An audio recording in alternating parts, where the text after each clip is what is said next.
નમસ્કાર મિત્રો, પેરના ન્યૂઝમાં આપનું સ્વાગત છે। આજ રોજ પાટણમાં અંધશ્રદ્ધાનો વધુ એક આંખ ઉઘાડતો કિસ્સો। પાટણમાં અંધશ્રદ્ધાના આડમાં હત્યાનો પ્રયાસ। સિદ્ધપુરમાં લુખાસર ગામમાં ભત્રીજો ભૂલ્યો ભાન, દેવદુખ ન કાઢવા દેતા માતાનું મોત થતાં પુત્ર ઉશ્કેરાયો।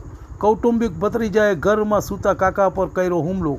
કિશન દેવીપૂજક નામના શખ્સે કાકા પર કર્યો હુમલો। પોલીસે હુમલા કરનાર કિશનની અટકાયત કરી। રિપોર્ટ અનિલ રામાનુજ, રાધનપુર। તમને અમારા સમાચાર પસંદ આવ્યા હોય તો like, share, bell icon, comment અને સબસ્ક્રાઈબ કરો।